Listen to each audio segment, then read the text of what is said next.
So let's head straight on, and we're going to go into a very different area now, heading headfirst into the world of Web 3.0. Confused? Don't worry, I'll explain.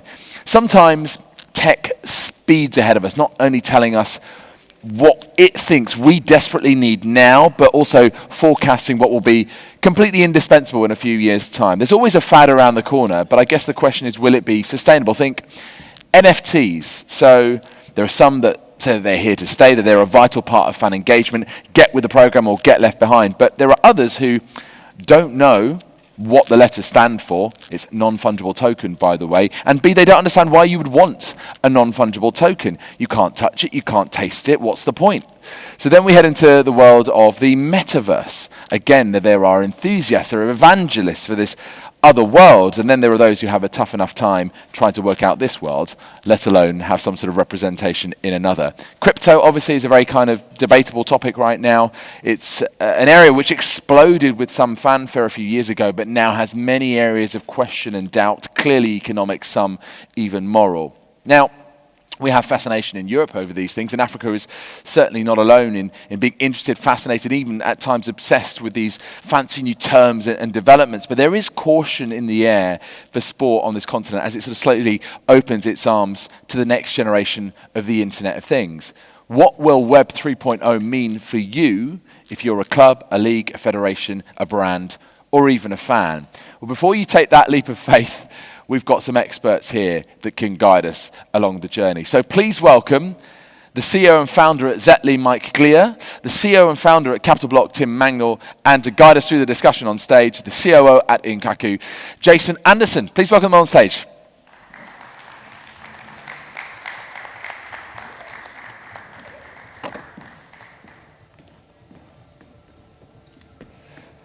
Thank you very much indeed, Mike. Thank you, Tim. Thanks so much. Jason, I'm sure I'm going to learn a huge amount in this session. Thank you very much. Over to you. Thanks, David. Sorry, things got a little tight back there.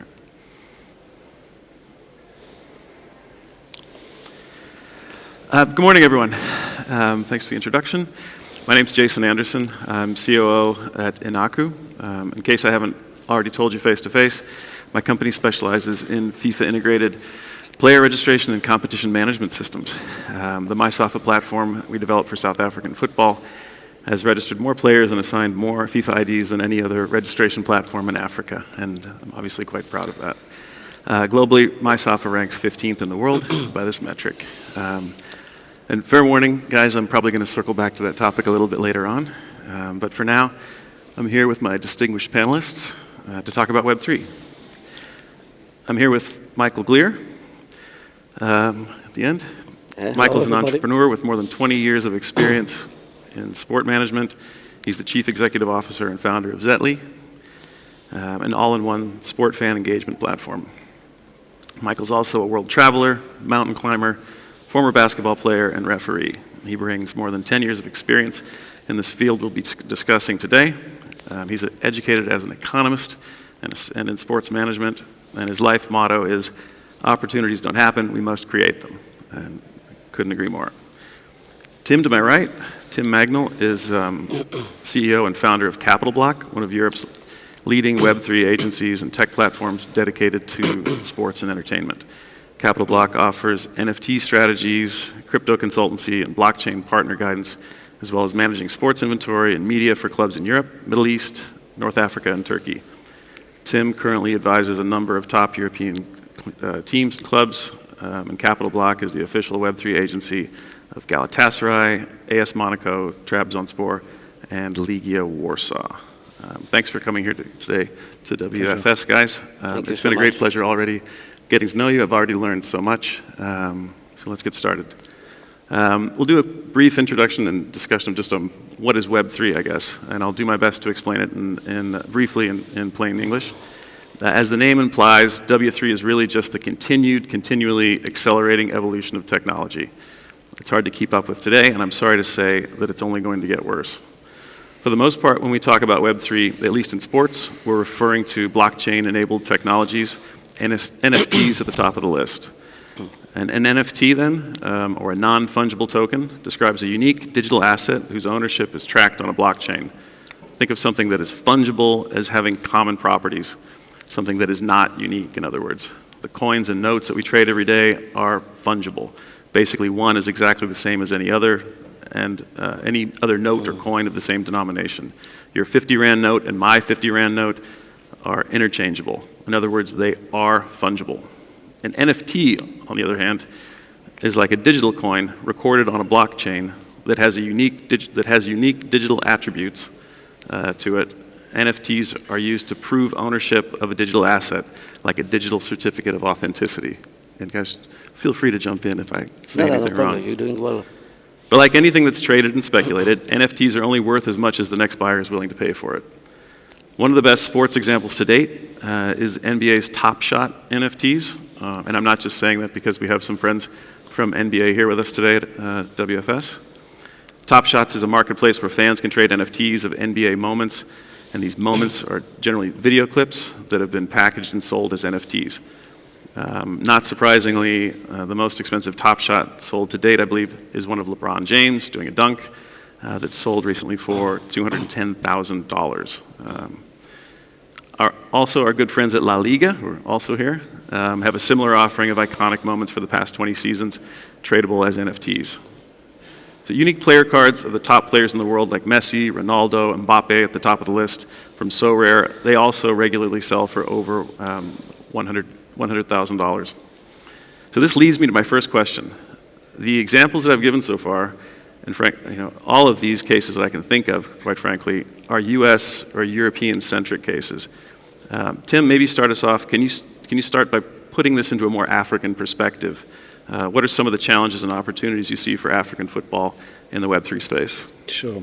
So I think we need to look at the Web3 space and the NFT space. We need to kind of take a step back and we need to look at what's happened in Europe, what's happened in America, and then see how we can kind of relate this to African football. And I think the biggest problem, and this is a global problem, is there is a big misconception of NFTs and Web3 in the entire space, especially in the sports industry. And I think what people think about is they immediately think, when they think about NFTs, you think about a picture of a monkey or you think about a scam. And that is primarily the mainstream media narrative, because everyone wants to hear that you've become a millionaire overnight from buying a monkey 2 years ago when it was $200, or you hear about people getting scammed. No one really wants to hear about, we did a very good project, we sold 1,000 NFTs and we made $100,000 from it, what have you. That doesn't really gain attention. And I think what there's a big focus on within the NFT and the Web3 space is there's a focus on revenue. And what you've got to look at is when NFTs came onto the scene and when people were buying these projects, these first kind of original NFT projects, not even in a sports world, in just the NFT world, was a project called CryptoPunks and then Bored Ape Yacht Club, which I'm sure a lot of people in this room have heard about. But the problem with those projects is those projects were created for a very kind of tech-savvy demographic. The people who were buying those in the original days were buying it because of the love of the blockchain technology. And then we obviously had COVID, you had a huge amount of liquidity coming into the market, and you saw these prices go from $200 to $2 million or $500,000, whichever was the current market value. And what we then saw is we saw football clubs diving into this space and basically taking the same concept of what Bored Ape Yacht Club did and try and put it towards a football audience. But there's two completely different audiences here. You're trying to sell a product to a very tech-savvy audience, or they were buying it for the love of the blockchain, and then the football clubs are trying to create an image or a logo or what have you, and they're trying to sell that on the basis that there's going to be a speculative asset and that NFT is actually going to rise. Whereas what you need to look at from an NFT perspective, and what clubs here in Africa and all around the world need to look at, is we need to create products that are NFTs that are built on the blockchain that are not focused around revenue. They need to have a good use case, whether that be a digital ticket, whether that be a digital program, whether that be something that you own that unlock access to different bits of content, different bits of insight within the club. You need to focus on it from a fan engagement point of view, and then that will allow people to really understand the opportunity within Web3 and with NFTs. So if you focus on that element and you forget the revenue element, revenue will come over time, but you need to look at this as a digital product. And I say it a lot, and my personal belief is that we shouldn't be calling any of these things NFTs. Yes, it's a non-fungible token, but it's a bit like walking into, I don't know, an Apple store and I would like to buy a physical product, also known as a phone. You would never do that. So let's talk about what it actually is. It's a digital ticket, it could be a digital memorabilia, it can be any of these things, and it's just a digital product. So I think the opportunity for clubs here in Africa is to really create this new digital products that are going to bring not only fans locally, but have the opportunity to really bring fans globally. And they then can partner with international kind of NFT brands, all of this type of stuff. There's a whole world of opportunities that people are able to do within this space. But it has to be really built out for the long term. And I think the problem that most clubs here in Africa, and as I said globally, there's not enough education in the market. They don't fully understand it, and they don't also realize how much strategy and how much time it takes to start building out a long-term kind of vision for the NFT space. So I think there's a huge amount of opportunity globally, and I think Web3 is going to touch every aspect of our lives, especially from a sports perspective. But the challenge is education, is building the right infrastructure, is making it accessible to people, and I'm sure we'll go on to it, but if you're trying to sell an NFT with cryptocurrency and open up a MetaMask wallet and then a seed phrase, and I've probably lost some people in this room just by saying that. So we've really got to simplify it and just make it understandable and just start talking plain English to say, look, this is a digital product and let's sell it in the same way, and let's look at what we know works from how you sell normal products. Yes, we have to change it a little bit, but a digital product shouldn't scare people. And also we need to kind of stop going, it's built on this blockchain and that blockchain and what have you, because ultimately your football fans don't actually care what blockchain it's built on. So those are, I think, the first kind of challenges for clubs over here in Africa is an education piece and having the right people talk to them, because there's a lot of nonsense in the market of people trying to sell things and this and that, and my belief of it is it needs to be brought very much in-house, and then clubs need to have the right education around it. Yeah, if I can just add you something, the huge opportunity for the African sport industry is that we are at the very beginning. So none of them, they already create NFT, any kind of the digital asset so far. So if they will do it the right way, if they will take a part, what we are recommend with team as agencies who create the fan engagement, if they will take the education part and they will be well prepared for the strategy, right? So they can build the utility. Like Tim said, it's all about the utility behind it. Right, most of the fan tokens who exist on the market, we are talking about the socials platform and the fan tokens, they don't have actually the utility behind it, right? So if you build the NFT gating and you will switch the names from the NFTs for a just regular, a digital collectible or digital ticket, who can be represented with some of the utility. So this is the huge opportunity for the market, because they can do the right thing starting from the beginning. I always been saying that whenever you're building the house, you need to have a very strong basement and the fundamentals. So this is the very good chance for them to build a good basement, start from the education, follow the strategy, start communication, and just warm up the community, the fans, so they will be able to get it whenever they will be available for. So the good news is, at least in Africa, it's still a blank slate.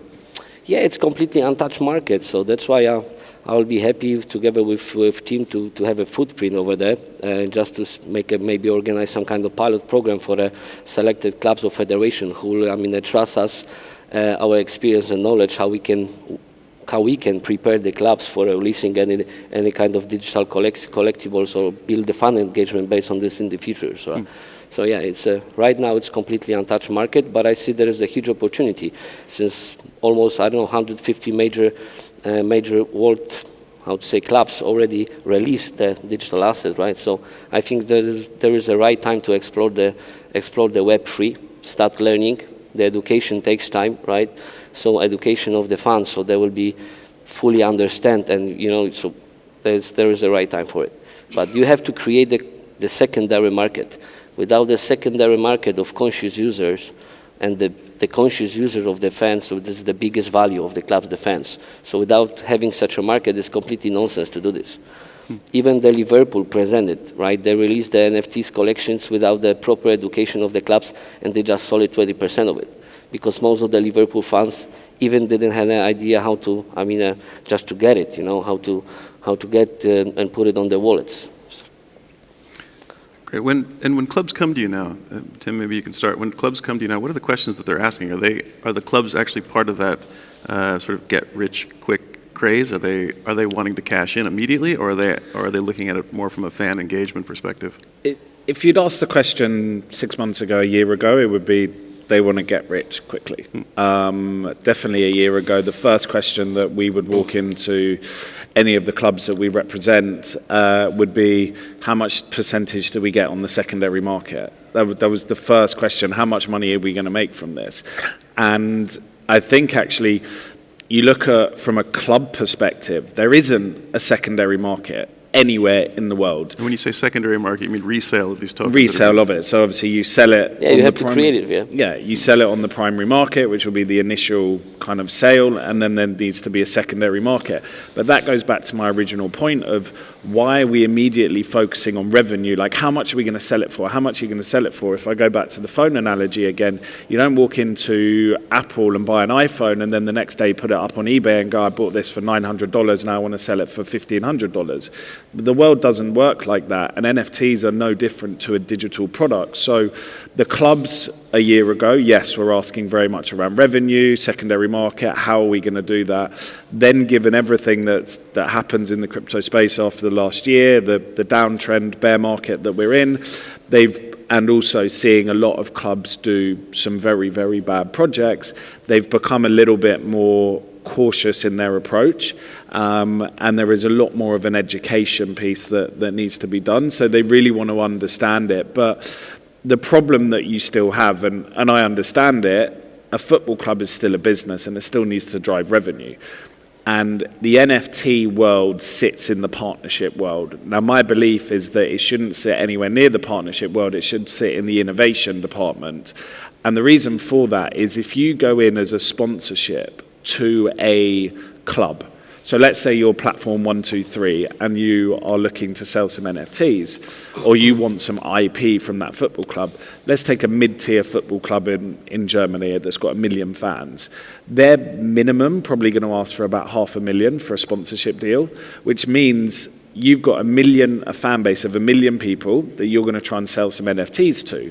But out of that 1 million fans, I guarantee you 1,000 people probably will buy an NFT, maximum.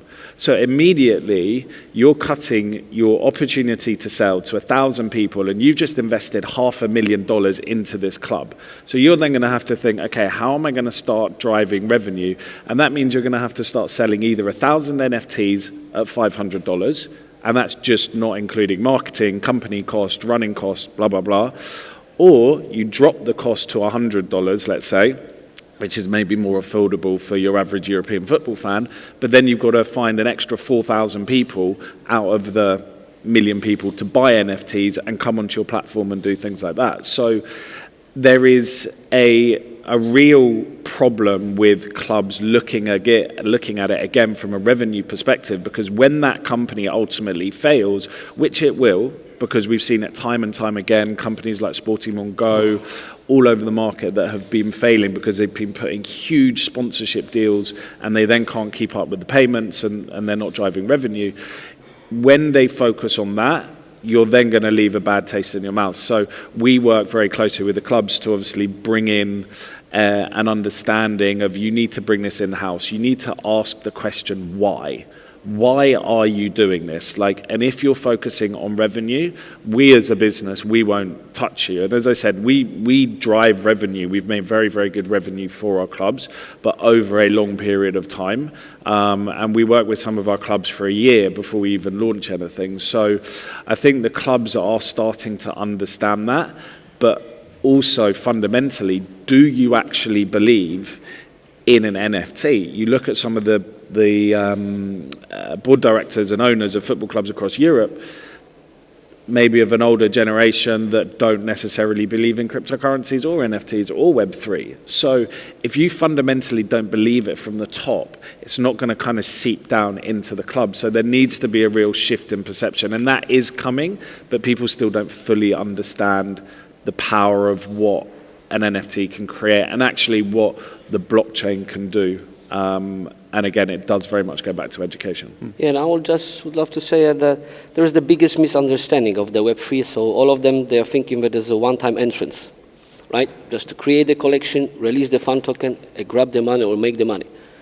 Web3, it's not like one-time entrance. It's a long path. It's a strategy for 10, 20 years, something. It's forever. Yeah, it's forever to create the fun engagement, and based on it, just increase your revenue streams in the future. Like Tim said, they will happen either way. But you cannot just thinking, okay, just do it and make money, right? So I think that most of the sports, market, it took the wrong example, because most of the fan tokens, they've been released when there was so much optimistic on the market. So the crypto, fan tokens, they went 20x, 30x, 100x, whatever. Right now, most of them, they collapse for minus 70, 80%. Who hurts? Fans, the fans, right? The people who invest in this kind of digital collectibles. So you just keep focus on the strategy, building, the long path, and just start thinking as a fun engagement, as a tool. Because they've been not created for revenue streams mostly, but to build the fun engagement. Because the new generation Z in the future, most of them, they probably will look for games using the mobile phones, right? So you have to attend them, come to games. So create some NFT gating. Tap the utility behind it, right? And then you have people on the game, right?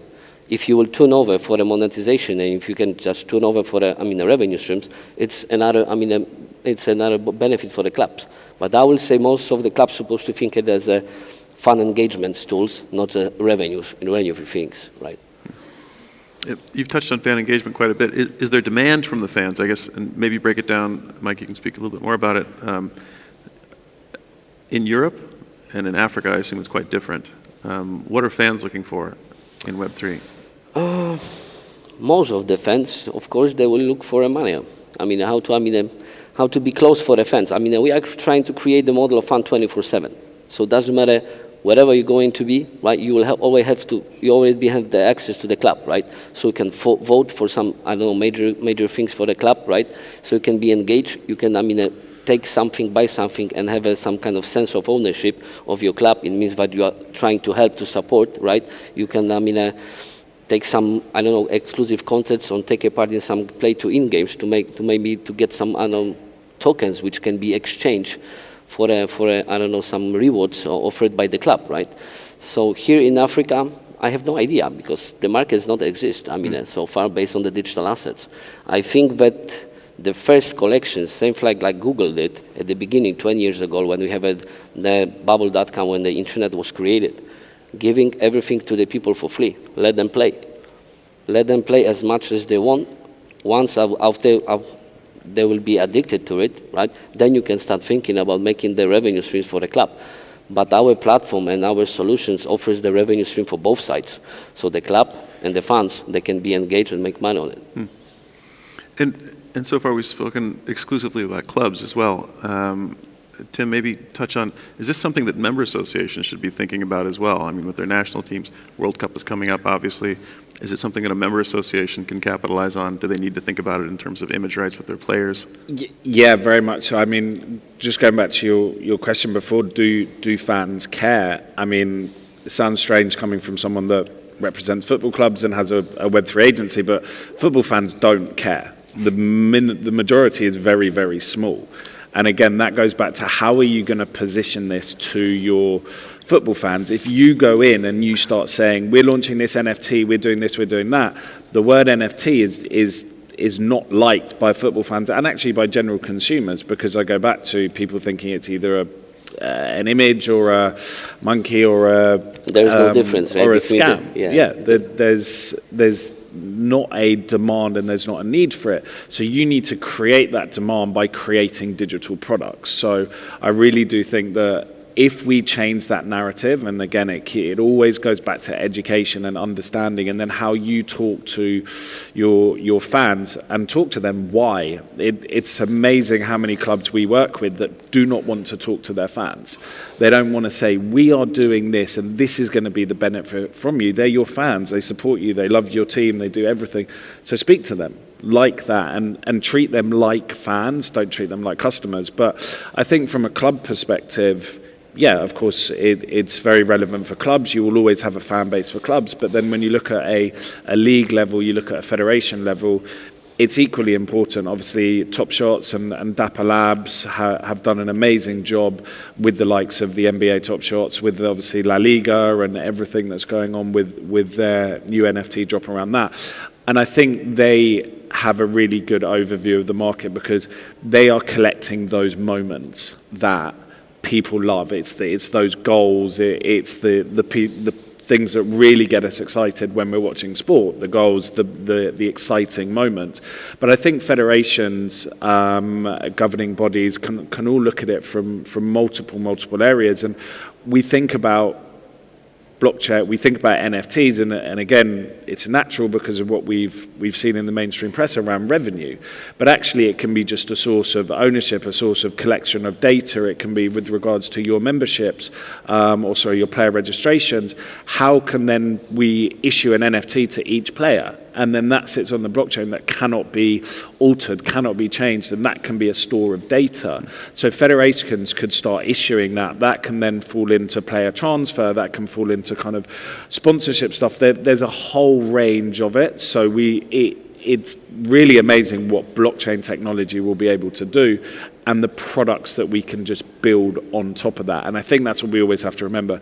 It's a product building on top of it. And how does that relate to a federation? How does that relate to a governing body, to a league, to a club? And it's then identifying who are you trying to do this and sell this to. It might be a B2B business like yourself, and then you're just saying to other clubs, well, look, this is the NFT, and this is the store of data that cannot be altered, cannot be changed, and then it's kind of sense of ownership. That's right. Yeah, sense of ownership. And then when that player gets sold, you can build into that NFT that there's a smart contract that when that player gets sold, what have you, it goes back to the original academy. 2% of it goes back to the original academy for money, and then it goes to the first club and the second club. So it's kind of a distribution of wealth when a player gets sold, and then that there can be no argument because the NFT states that when that player gets sold, this academy gets this amount of money, what have you. So there's so many opportunities within the blockchain space,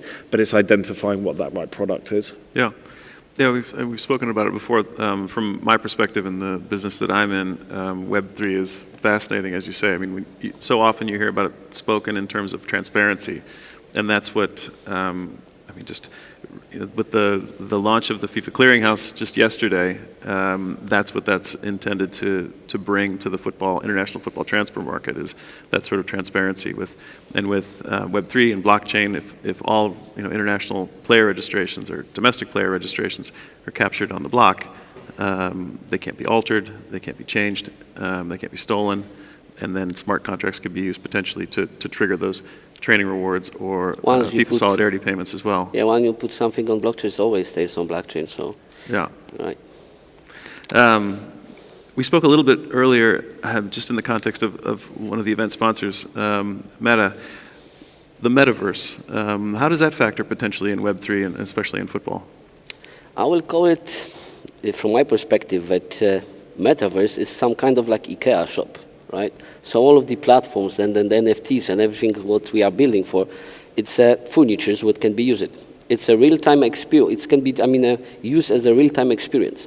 We, together with our technology partners, we are just, building and mixing the virtual reality with augmented reality. So it's a unique thing to build a fan engagement, even to watch the fans, the avatars, watch the games live, for the fans to make the doping, burn flares. I mean, it's possible to create a digital twin.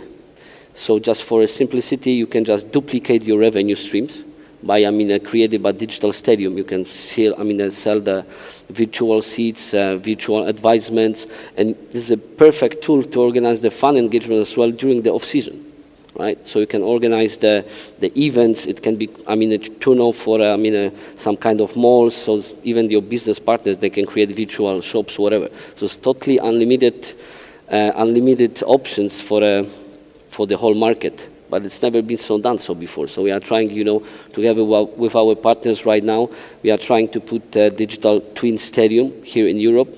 Probably we will, add some little bit things with the museum, so the people here on the stage, here in Durban, they will be able to connect without any gloves to watch and visit the virtual museum as well. So it's I see there's a huge factor for it, the whole Web3. And also, we're all going to be watching the world. I think so many people, for the past few weeks, wherever I go, I'm always asking people, do you realize that the World Cup is starting in just a few weeks or a few days' time now? Today's Thursday, it starts in 4 days, I guess, 3 days.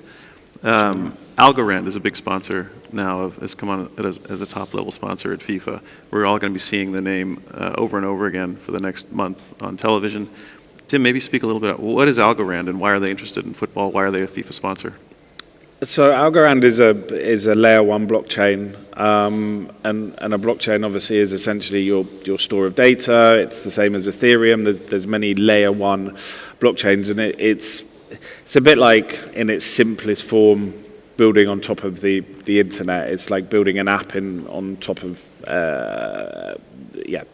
the internet, and it's obviously the store of data. It's a digital ledger, and obviously FIFA have partnered with Algorand to create a NFT drop. I know they've got other things in the works around store of data and how FIFA want to really embed blockchain into their wider ecosystem, and how that will benefit people like yourself and your company and other players and organizations all around the world. So from a consumer point of view, unless you're a developer, unless you're a company looking to actually build on top of the blockchain, it probably won't have a huge amount of relevance to you. It will be the likes of Crypto.com that you've seen, which is the exchange platform partner, where you can then go and buy your cryptocurrency from, that probably will have more of an effect. But I do think it's very insightful that we've got the biggest sporting tournament in the world, probably outside of the Olympics,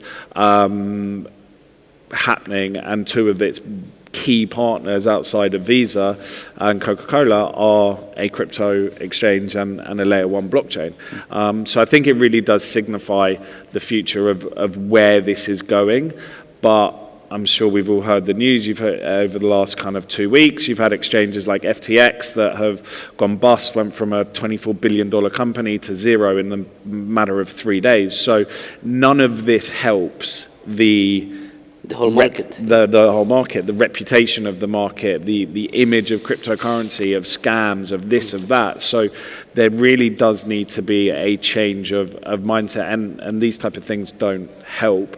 But hopefully the World Cup will allow more people exposure to crypto. But again, we need to really look at the infrastructure and how does that relate to getting people in this room and getting federations and getting leagues and getting clubs and getting fans to start buying into the concept and understanding crypto, and more importantly, simplifying it.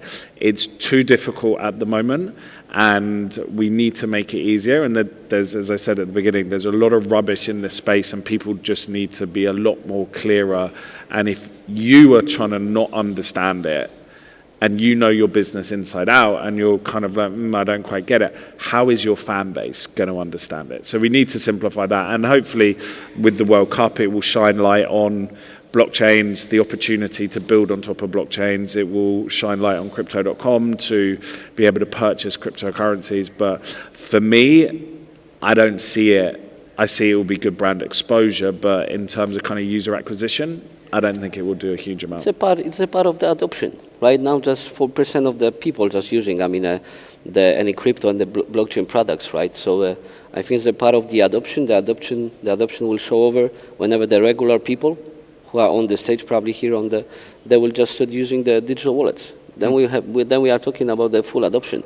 So it's a part of it. So as a part of the adoptions, the market has a little bit mess sometimes, right? Some of the coins fall down, some of the exchanges, they disappear on the market, yeah. But it's a part of it. So we have to just, like Tim said, just clarify it and make it like simplicity, and just try to educate the people as simple as that. No. So you've touched on it. Looking down the road, and we'll circle back to putting this in an African perspective and context. Where do you see African clubs, African member association, African football benefiting from Web3 in 5-10 years' time? You touched on it before. Web3 is forever. Where are we headed, and how do we get there for the benefit of African football? From my perspective, when I've been in Africa 26 years ago and I touched the real Africa, I see a lot of changes. And I just got some, thoughts that American people, they are very good to create the unique ecosystems, right? In the past, they created the ecosystem with the 3 minutes. So whenever the clubs will give them the opportunity to create the ecosystem as a secondary market for digital items, to build a fun engagement, etc., there is a perfect thing to share it with, and just, maybe even make money on it. So I think there is a huge, perspective for the African market in the closest future. But as a start from beginning, they're supposed to take over the education first, right? Just to keep focus, create the child of processing, and just follow the map. Otherwise, it's completely nonsense. But they have a chance because at the very beginning.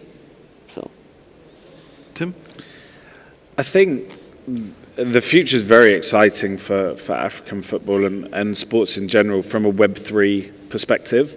But I think we need to bring in multiple partners. I was listening to someone yesterday that was talking about kind of infrastructure, and don't build infrastructure purely for the sake of building infrastructure. And I think it's the case for Web3 as well. Like, you don't have to do it. You will, over time, I believe it will become more and more important, but you don't have to rush into this right now. You can take your time. Like, your fan base is always going to be there. You're not going to miss any crazy opportunities. If anything, you're going to be able to learn and look at the market and see how it develops and really understand it and then build it from there. So I think from an African football perspective, I think we really want clubs to understand that this is the future. This can build a brand for you. And I think one of the main things around football clubs, like even outside of the Web3 space, is you have an opportunity to build a brand. You have your fan base that love you, that want to support you, that will do things. So you have a brand name. We all know the power of a logo, the power of a Man United logo, the power of an Arsenal logo. These logos of football clubs are unbelievably powerful and are recognized around the world. But what a Web3 perspective can do in Africa is it can start connecting you with different communities. It can open up the door to you then creating partnerships with other Web3 projects around the world. There's a club in the UK called Bromley. And Bromley did a partnership they got taken over by a company called Wagme United. And they basically created their club now all based on Web3. So fans can vote on what positions they want to do, this and that. And then they partnered with a Web3, with an NFT project out of the States. And it's an image, it's a squiggle. Anyway, they did a partnership with that, and they did their first NFT launch, and they raised like $3 million in 3 minutes. And this is a club that have like a stadium of, I think it's 6,000 people or 12,000 people. Apologies if I don't know the right number, but it's a small club. It's a second-tier club. It's an old, historic English football club. But it's not a Premier League club. It doesn't have a global fan base. It is a small, community-driven football club. And they then brought NFTs into it and Web3 into it. And they are now a brand. And they've now created a kind of crypto community. And then their fans are seeing this revenue coming in that is benefiting it. And there was a bit of kickback around it. And this is the opportunity for clubs in here. I'm not saying that every club in this room that's listening to this is going to make $3 million in 3 minutes or anything like this. But it allows you to create this new way and connect with people across the internet. But we also then need to look at how do we simplify that. And again, listening to the, I think, Telecoming presentation. Patricia. Yeah.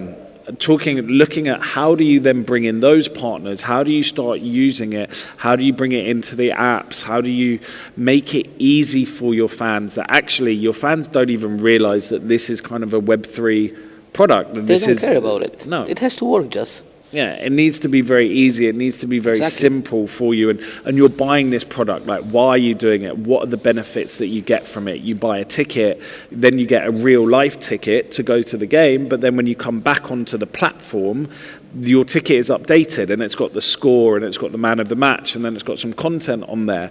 And that then goes as a collectible. So rather than you leaving it in your jacket or forgetting it in a restaurant after the game, what have you, you have a place to go. And what we do at Capital Blok is we implement not only all of that strategy, the marketing, everything that's needed to do this, we then implement the tech that sits on your website. You won't ever hear about Capital Blok because we're just behind the scenes making you see it. It has to be a club-facing project and a club-facing product because your fans are going to listen to you as a club or a league or a federation far more than they're ever going to listen to me at Capital Blok. So we will help support you on that, but you can drive this and then you can have the opportunity to create whatever you want to do, but then talk to your fans. So I think it's very, very exciting. I think, as Mike said, we're at the beginning here, and it's not been done. And I think we are... It can be done well, I mean. But it can be done very well. And so I think we bring in the right partners, we work together, we can really drive not only Web3 adoption, but also the viewership, the data resources, the whole of African football. I think it can be developed from this. It can get more eyeballs onto the industry, identifying new players, better players, so it can drive it as a whole. It shouldn't just be focused around what you sell. It can be even done better than Europe, because Euro people, Euro clubs, they have bad habits, right? Here I just said, since last 2 days, I see people who love to listen, who would love to learn a little bit more about the Web3, right? Most of the clubs, when we are just call them to set appointment for the sports metaverse, for the digital, it's, hey, I don't have a time, we just, fire the coach, etc. Here is not. So I think that it can be done a little bit much more better than in Europe, starting from the very beginning. Quickly, before we're out of time, remind me the name of the club that was purchased by the crypto bros? Bromley. Can you just speak briefly about that use case? Is there a DAO involved there? So I believe there is. I mean, a DAO, which is a decentralized autonomous organization, and it is being spoken a lot, and essentially everyone has voting rights, and then it's all very equal, and then you can make decisions in the club and stuff like that. I almost think of it as a WhatsApp group that owns a football club. Yeah. The problem with a DAO at the moment, and it's still got a long way to go, is it depends on how many tokens you hold, the power of your voting influence and stuff like that. And then ultimately the DAO is owned by someone. And that is a 3, 4, 5, however many people. So it's still got a long way to go down. But a DAO is a whole nother conversation. Next time. For next time. Okay, great. I see our time's up, guys. But I want to thank everyone. I just want to say I'm aware of the fact that I'm sitting here with the panel today is a Polish technologist, a British technologist, an American technologist here, talking about African football. And I just want to say what a privilege it is to sit here and speak about African football, how much we enjoy it. And thank you very much. Thank you so much. Thank you, Jason. Thank you, Tim. Thank you, Mike. Really appreciate your insights. A huge learning journey for us, I think, on that last panel. And again, I think it's something that we're going to just see come more and more in the years to come. I think that tech has its influence on everything that we do. If you think about just how our lives function now compared to, say, 15 years ago, in terms of what many of you are using right now, your mobile phone or your laptop, everything has been necessarily changed definitively by tech, and Web3 is just the latest version and chapter of that. And I think there was amazing insights from the panel there in that last session. Although I think that one of the things I like that Tim highlighted was about the language here. We've got to be trying to be inclusive with this and trying to attract people to investigate this world for themselves. Just simply the word, the abbreviation NFT isn't liked by football fans or general consumers, there's not a demand or a need for it. And also there's just not an understanding of exactly what it is. You have to create that demand by creating digital products. That should be the focus, less what it's called. And the challenge is education. I think that is absolutely right. Building the right infrastructure, making it accessible to people. You've got to really simplify it and make it understandable. Just talk plain English. That's about digital products and selling it in that same way, and the tech follows. And Mike's saying that, this is a long-term plan. You've got to be in this for the long haul. Everyone believes there's a one-time entrance for Web3, come in, release fan tokens, make money and leave. Well, I mean, nothing short-term necessarily checks out that way, or indeed is good for your long-term strategy. This is not true. It is forever a strategy for 10 to 20 years to engage your fans. It needs that kind of commitment. And I guess it's, I suppose, how you consider it as fan engagement first and revenue generating afterwards.